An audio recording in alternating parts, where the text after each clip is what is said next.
보통 우리 철학자들, 학자들이 우리가 사는 현대 이 세상을 사무주의라고 얘기해. 사무주의. 사무라는 것은 네 가지가 없다는 거죠. 네 가지가 없다는 것은 뭐죠? 싸가지가 없다는 거죠. 네 가지가 없다. 뭐가 없을까요? 무감동, 무책임, 무관심, 무목적. 이 시대가 그렇대요. 사람들이 살아가는 것이. 한번 따져볼까요? 무감동. 무감동이라는 거죠. 감정이 둔해졌다는 거예요, 다들. 왜 둔해졌을까요? 감정이 병들은 거죠. 기뻐하는 것도 그렇고 슬퍼하는 것도 그렇고, 기뻐할 때 기뻐하지도 못하고 슬퍼질 때 정말 슬퍼하지도 못하고 뭐 그렇다는 얘기죠. 이게 무감동의 시대가 지금 왔다는 얘기죠. 예수님께서 그런 말씀하시잖아요. 2000년 전에 그런 말씀하셨어요. 마태복음 11장에 이 세대를 무엇으로 비유할까? 비유하건대 아이들이 장터에 앉아 제 동물을 불러 이르되 우리가 너희를 향하여 피리를 불러도 너희가 춤추지 않고 우리가 슬퍼하여도 슬퍼 울어도 너희가 가슴을 치지 아니하였던 것 같으니라. 기뻐도 그렇고 슬퍼도 그렇고, 아니 그렇게 할 수는 있어 연기. 근데 진정성이 없다는 거야. 마음에 이상하게 진정성들이 다 없어진다는 거야. 그게 이제 무감동의 시대. 두 번째는 무책임하다. 무책임의 시대라. 이건 도덕적인 질병이겠죠. 마음의 병이 아니라 도덕적인 질병. 가장 큰 도덕적인 질병이 뭔 줄 알아요? 책임의 피해예요. 사고 쳤고 사고가 났는데, 사건이 일어났는데 아무도 없어. 책임질 사람이. 안 하려게 다들. 책임질 사람 있으면 다들 전가시켜. 누구 때문에 하면서 다들. 내 책임이야 하는 사람은 거의 없다는 거죠. 그래서 그런 얘기 하잖아. 사생아는, 거꾸로 했구나. 실패는 사생아라고. 실패하면 이게 진짜 아무도 없어. 책임질 사람이. 실패는. 이게 책임질 줄 몰라요. 그 다음에 그런 거죠. 그 다음에서 무책임한 행동들 막 해버리고, 무책임한 발상들을 해버리고, 뭐 지자체에서 가끔 이상한 짓 많이 하잖아요. 지방 사업한다고 막 엉터리 같은 짓 사용하고 돈 막 수십억씩 날리고, 또 무책임한 비판들 다 해버리잖아요. 해버리고 마는 거야. 언론들 이런 거. 그 다음에 어떤 문제가 턱 치면 나 아니라고 책임만 다 안 지잖아요. 이 시대라는 거죠. 이게요, 비단 우리의 현실의 문제가 아니라 인간의 마음이 출발부터 그랬다는 얘기죠. 창세기에 나오잖아요. 아담한테 하나님께서 말씀했잖아요. 왜 선악과 따먹었냐? 누구 때문에? 여자 때문에. 하라고 대입 안 해요. 여자 때문에. 당신이 만든 여자 때문에. 하한테 갖고 얘기해요. 너 왜 따먹었냐? 뱀 때문에. 계속 돌고 돌잖아요. 이게 인간의 심성이고 그렇게 된다는 거죠. 또 세 번째는 무관심이죠. 이건 어떤 뜻을 표현하면 극단적인 이기주의를 얘기해요. 자기뿐이 몰라요. 세상에서 가장 이기적인 집단이 누군 줄 알아요? 가족이래요. 자기 가족 외에는 없어. 요즘 사람들. 아니 이따 뭐 무슨 모임이 있잖아요. 무슨 클럽이 있고 무슨 공동체 있고, 이거 다 따져보면 뭐예요? 자기 이익을 대표하는 집단들이에요. 거의 다. 이렇게 돼버린다는 거죠. 그래서 관심이 없어요. 내가 중요하지.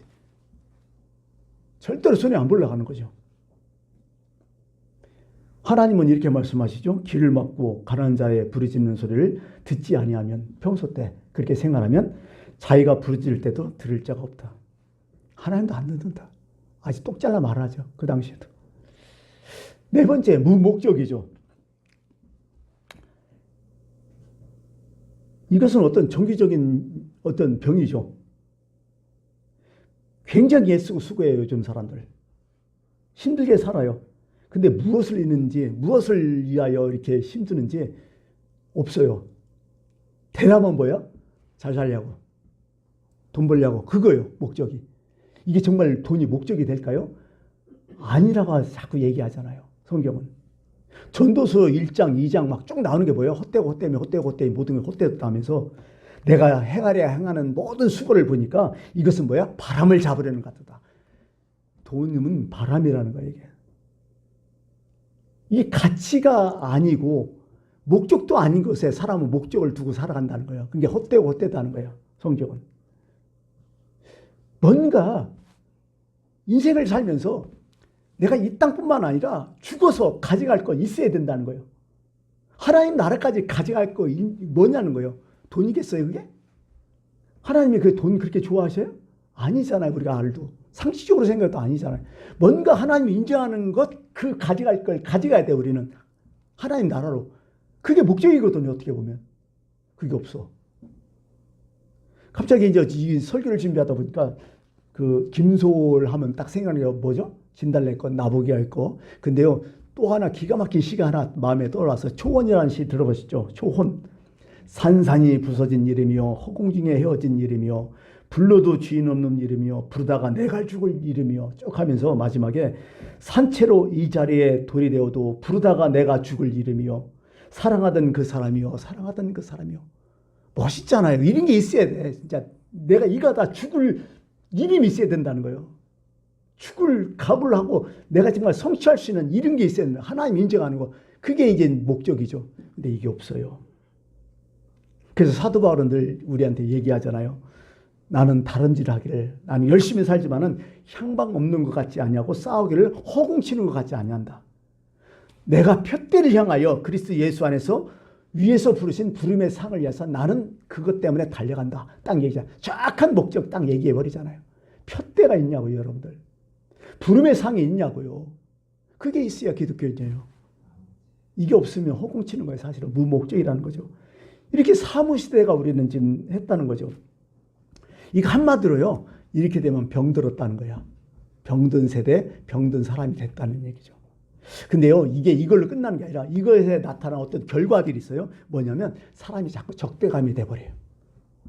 우리 삶 알잖아요. 적대감이 돼요. 우리 다 같이 모여서 공생, 상생하려고 노력하는데 그렇게 안 해요, 요즘은 자꾸. 서로 간에 의지하고 노력하고 도와주고 도움받고 그러는데 이게 자꾸 안 돼요. 살벌해져요.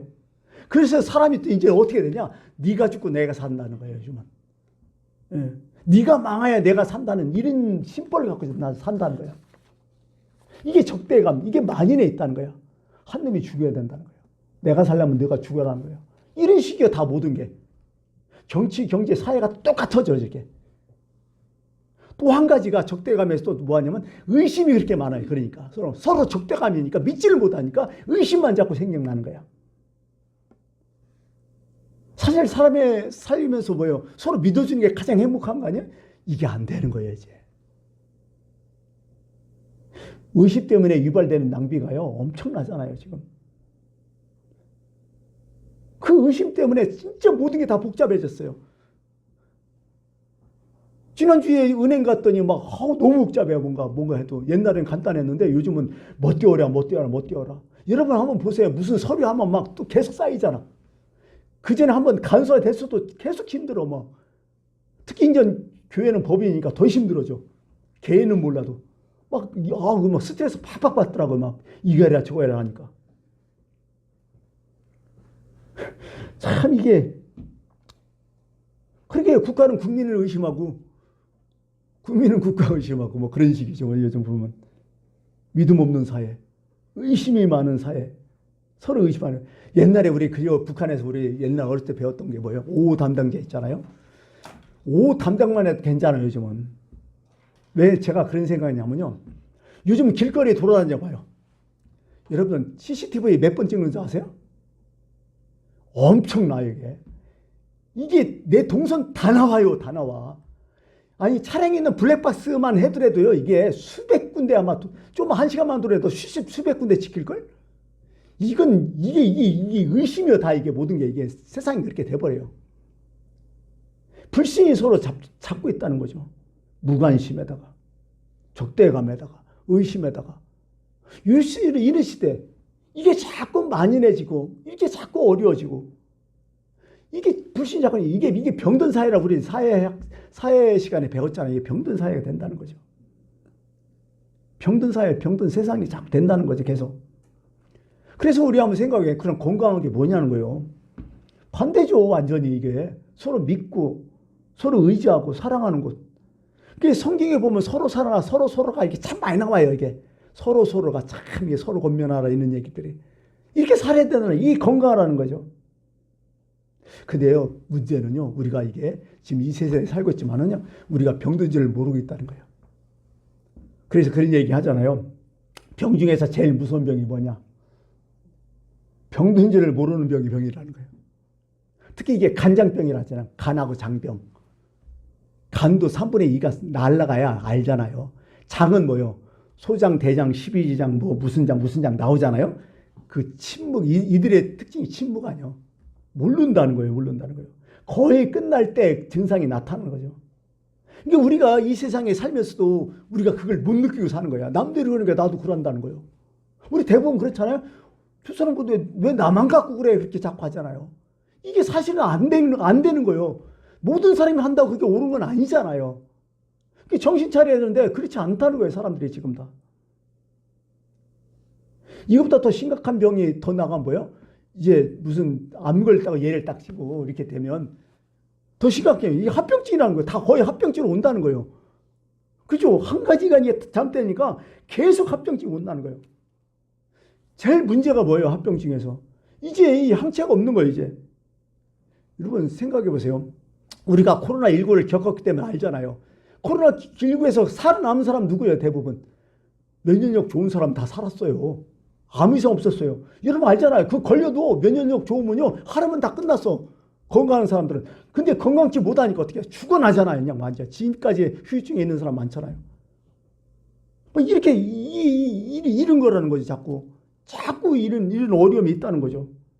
그래서요. 어떻게 보면 이런 사회에서 정말 여기에 적응하고 못하는 사람들은 다 죽어나가요. 지금.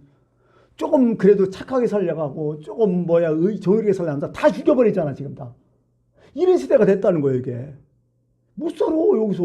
못 견디는 거예요. 이 사회에서. 적응이 안 되는데 어떻게 해요? 심각한 병이죠. 근데 이것보다 더 나쁜 병이 또 하나 있죠. 이런 게 전염병이죠. 전염병이라고 내가 썼지만은 사실 이런 거죠. 자기만 죽으면 남도 다 죽여버리잖아. 이거 얼마나 나쁜 거예요, 이게.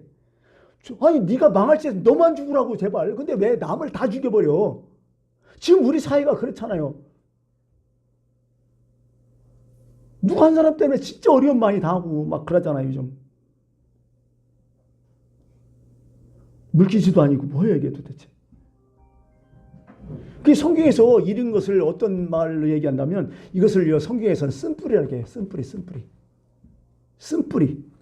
히브리서 12장 15절에서 너희 중에서 너희 가운데 쓴뿌리가 없게 하라고. 이게 문제라는 거죠. 근데 여기서 고민이 생기죠. 생각해보세요. 병든 사회가 있어서 병든 인간이 됐느냐. 이거 많이 나오죠. 병든 인간이라 병든 사회가 됐느냐. 여러분 어떻게 더 맞은 것 같아요? 이것도 사실 영향이 가장 커요. 병든 사회에 있으면요. 병든 인간이 나올 수밖에 없고. 그죠? 또 병든 인간이 있으면 병든 사회가 될 수밖에 없잖아요. 한번 다시 구체적으로 하면 개인이 병들어서 사회가 엉터리 아니면 사회가 병들어서 개인이 엉터리가 된 거예요. 어느 쪽이 먼저요? 이것 갖고 물론 학자들이 여러 가지 많은 얘기를 하지만은 여기에 대해서는 가장 공통된 인식이 하나 딱 있어요. 모든 것이 다 그렇다는 거예요. 모든 것이 다 피해자라는 거예요. 사회 때문에 내가 피해봤다는 거예요. 누구 때문에 내가 피해봤다는 거예요. 그죠? 어떤 사람 때문에 내가 피해보고 지금 어떤 사회의 어떤 구조 때문에 시스템 때문에 내가 피해봤다 이런 생각을 다 갖고 있잖아 지금. 근데요 성경은 확 바꿔 그렇게 해요. 혹시 네가 가해자는 아니냐? 이렇게 물어봐요. 늘 나는 피해자로 생각했는데 성경은 그렇게 얘기하죠. 혹시 네가 가해자는 아니었느냐? 혹시 네가 아니었느냐? 너 때문에 사회가 병든 거 아니냐? 네가 문제 있는 거 아니냐?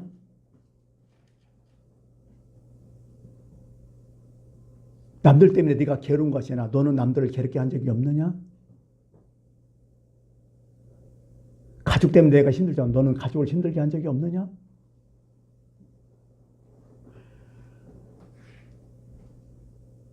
너는 범법하지 않았느냐? 너는 거짓말하지 않았느냐? 너는 그렇게 신용이 많이 있느냐? 성경은 이런 걸 자꾸 물어봐요. 은근슬쩍. 그러면서 성경은 그렇게 얘기하죠. 누굴 탓하기 전에 나를 되돌아보라고. 왜? 너는 하나님 앞에 단독자로 서야 되기 때문에. 누구 앞에 서는 게 아니잖아. 하나님 앞에 내가 홀로 서야 되니까. 너는 하나님 앞에 기준 생각해서 너는 하나님 앞에 가서 하나님 기준으로 너를 보라고 이렇게 자꾸 성경은 얘기해요. 사람 기준으로 보지 말라고. 어차피 하나님 앞에 너 혼자 쓸 거 아니냐. 그게 성경의 얘기거든요.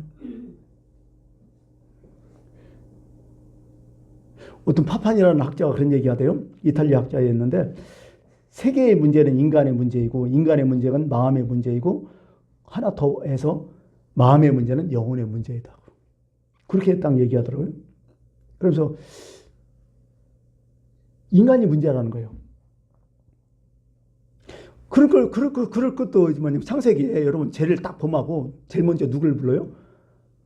나 같으면 뱀을 먼저 불렀을 거야. 너희 새끼 왜 거짓말했어? 이렇게 될 것 같아요. 근데 뭐라고 해? 누구부터 불러요?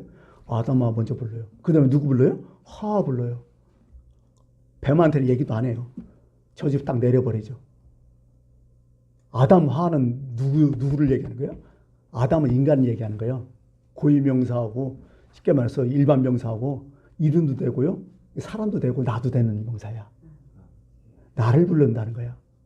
너 어디 있느냐? 이렇게 된다는 거죠. 그래서 하나님에 보면 사실 인간이 환경을 지배하지 않느냐. 생육하고 변성했으니까. 인간이 문제가 아니냐. 그래서 성경에도 그런 얘기 나와요.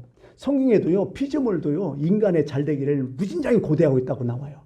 그게 로마서 8장 21, 22요. 그 바라는 것은 피조물도 썩어짐의 종로도 한 데서 해방되어 하나님의 자녀들이 영광의 자유를 이루는 것이라. 하나님의 자녀들이 영광을 이루는 것을 고대하고 있다는 거죠. 사실 우리가 그렇잖아요. 지금 환경 문제를 보더라도 환경이 문제예요. 이 자연이 문제예요. 인간이 그렇게 만든 거 아니야 지금. 어떻게 보면요. 응? 자꾸 뭐예요. 온난화 기상이변 딱 일어나는 게 뭐 어떤 거예요. 지금 자연이 문제예요? 인간이 문제 아니에요 지금. 그렇게 만들었기 때문에. 어떻게 보면 성경은 인간을 위해서 써진 거죠. 자연을 위해서 써진 건 아니잖아요.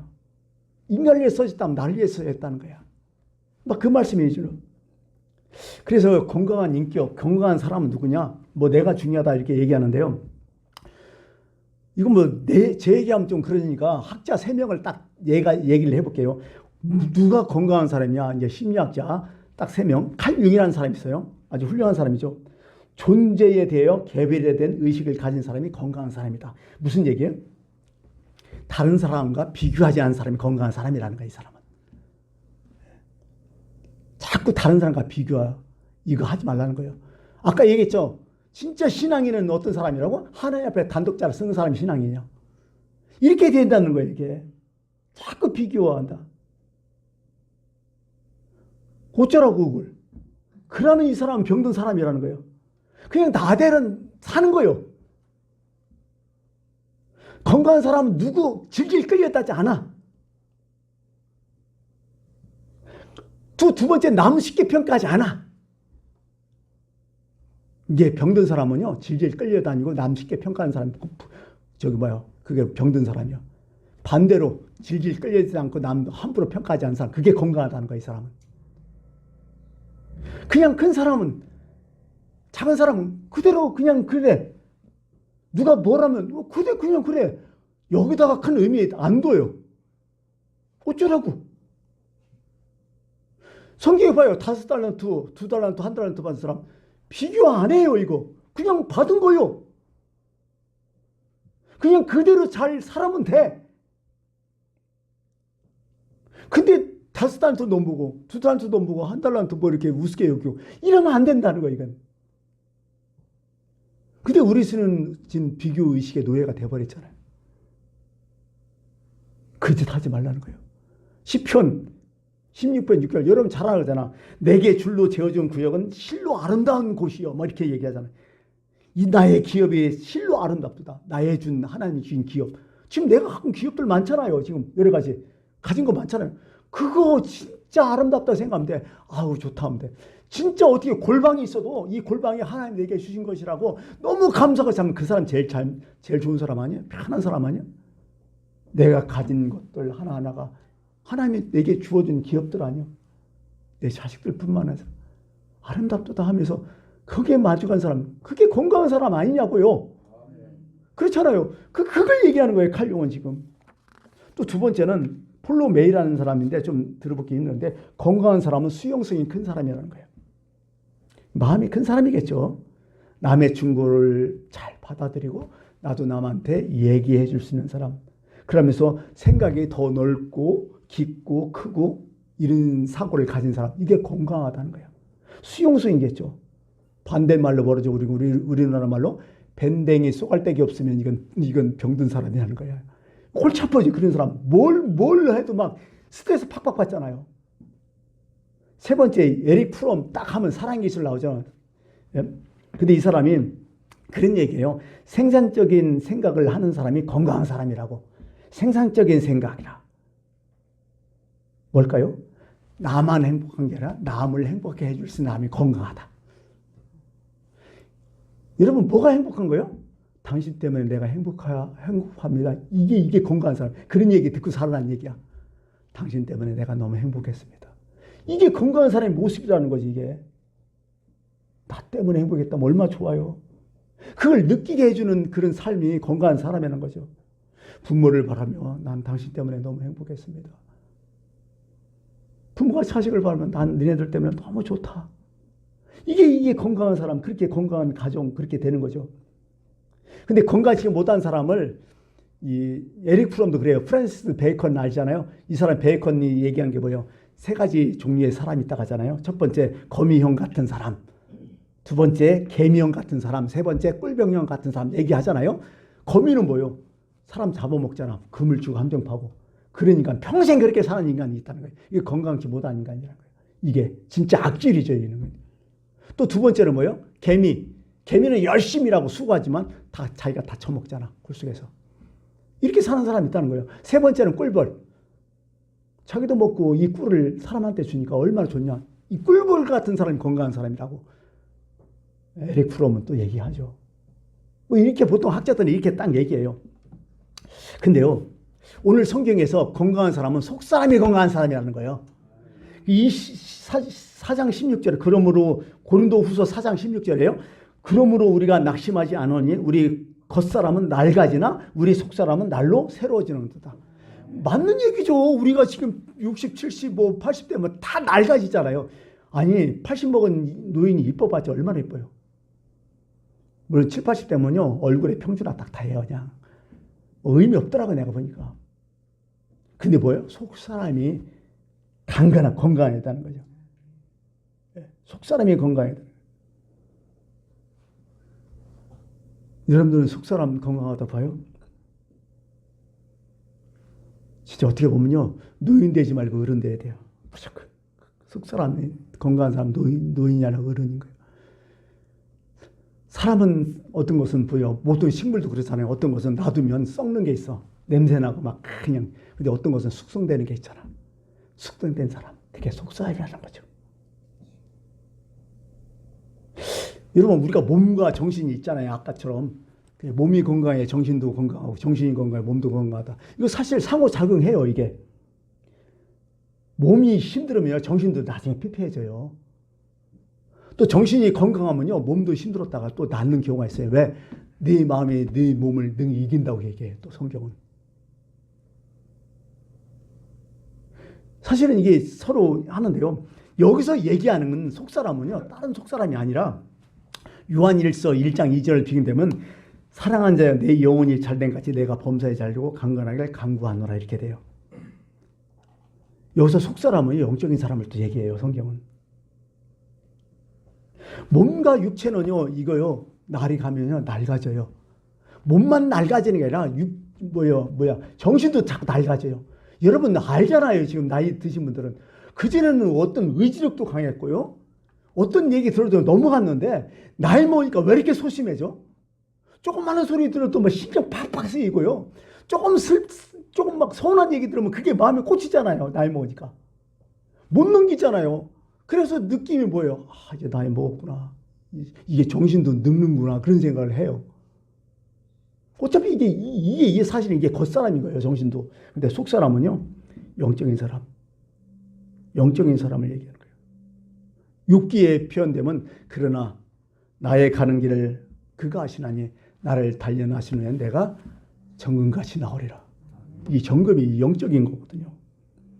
예. 그래서 이제 오늘도 말씀의 16절에 이게 있잖아요. 그의 영광의 풍성함을 따라 그의 성령으로 말미암아 너희 속사람을 능력으로 강건하게 하옵시고. 바울이 그렇게 기도하는 거예요.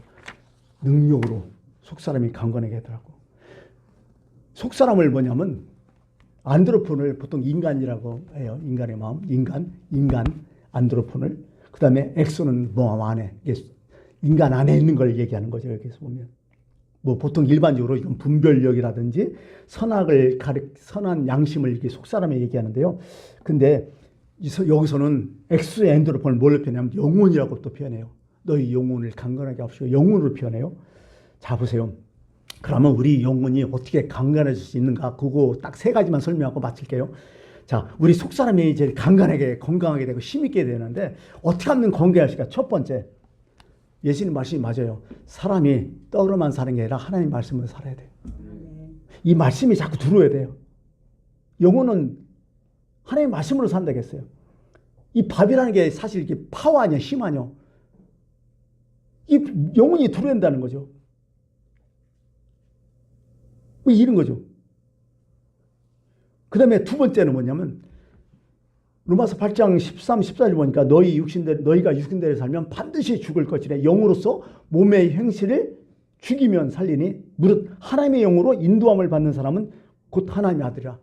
다시 말해서 두 번째 내 속사람, 내 영혼이 강하면 하나님의 인도함을 받고 사는 사람. 늘 그 인도함에 사는 사람. 그 사람이 속사람이 강한 사람이고, 세 번째 오늘 16절에 그의 영광의 풍성함을 따라 그의 성령으로 말미암아 너희 속사람 능력으로 강건하게 하셔. 여기 보니까요, 영광의 풍성함, 그의 영광의 풍성함, 이게 뭐냐면요, 하나님의 영광을 볼 수 있는 사람이야. 그럼 하나님의 영광을 볼 수 있는 사람이 누구냐? 예를 들면 스데반 집사 같은 사람이야. 자기가 순교할 때 뭘 봤어요? 예수님께서 하나님 우편에 서신 걸 다 봤어요. 그러니까 천사가 돼버리고 어떻게 해요? 자기를 죽이는 사람한테 오히려 기도해버리잖아요. 이게 보여야 되는 거예요. 그러니까 우리 영혼이 강건해지려면 하나님 말씀에, 진짜 하나님 말씀이 우리 마음속에 잘 들어야 돼요. 여기 지금 하나님 말씀 듣고 있지만은 이 말씀을 잘 받아먹는 사람, 이 말씀을 진짜 수긍할 수 있는 사람, 이 말씀을 진짜 인정하면서 이게 하나님 말씀으로 인정되는 사람, 그 사람이 건강한 사람이에요. 또 두 번째는 아까 얘기했듯이죠. 성령 인도함을 받는 사람. 이건 뭐예요?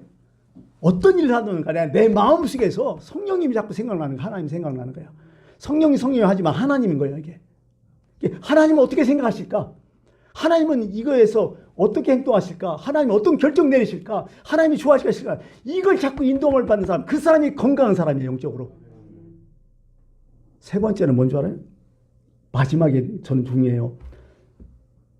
아까 이 말씀했던 그 영광의 풍성함을 따라. 이게요, 성경적으로 얘기하자면 하늘에는 영광이요, 땅에는 평화로. 예수님이 오실 때 그래. 그에 똑같은 얘기야. 무슨 얘기냐? 헨달에 하면 생각하는 게 메시아잖아요. 할렐루야, 할렐루야. 이게 지은 사람 아니에요? 끝내주죠. 그거 들으면 뭐 마음이 뭉클하잖아요. 자, 이거 어디서 기록했을까? 이거 어디서 썼을까요? 이 감옥에서 썼어, 이자 양반이. 그럼 왜 감옥에 왜 갔을까요? 신앙 양심 때문에? 신앙 지키기 위해서? 어떤 하나님이라서? 아니요. 이 사람은요, 부채가 많아서, 그래서 돈이 없어갖고 경제사범으로 끌려가서 감옥에 들어간 사람이야. 거기서 진짜 고생 많이 했죠. 근데 감옥에서 고생하고 있다가 갑자기 거기 자기 일기장이 나와요. 갑자기 하늘문이 열리는 것을 감옥에서 보았다는 거예요. 하나님의 영광을 봤던 거야. 그러면서 그 마음, 그 감동 때문에 막 거기서 직접 막 작곡을 해버린 거야. 지금도요, 핸델이 쓴 작곡했던 그 노트에는 눈물 자국이 그렇게 많대요. 그 마음에서 썼다는 거예요. 그게 바로 그 영광의 풍성함을 따라하는 뜻이에요. 기독교인들이 가장 중요한 게 이거예요. 하나님의 영광을 지금도 봐야 돼요, 우리는. 이거 없으면 버티기 힘들어요. 하나님의 영광을 생각해 보니까 이 감옥이 아닌 거예요. 이 어려움이 어려운 거 아닌 거예요. 영광의 풍성함이 내 안에 가득 찬 거예요. 영적으로 강건해지는 거예요. 그러니까 육체와 정신을 다 이겨버리는 거예요. 후패에서도. 그게 사도 바울이 오늘 얘기했던 속사람을 강건하게 합시다 뜻이에요. 이게. 이제 말씀을 마칠게요.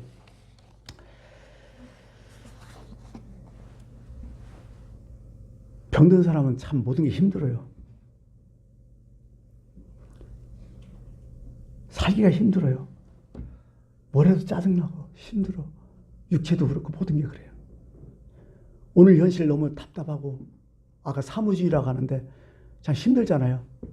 그러나 여기에서 버틸 수 있는 사람들은 속사람이 강건한 사람이라는 거죠. 그래서 하나님 말씀하십니다. 하나님의 말씀을 자꾸 들어라. 하나님의 말씀을 자꾸 읽어라. 수용해라. 두 번째, 성령님을 의식하며 살아라. 하나님을 자꾸 생각하라. 세 번째, 하나님의 주시는 그 영광의 풍성함을 바라보아야 된다. 이게 은혜겠죠. 이렇게 된 사람이 속사람이 강건해진다.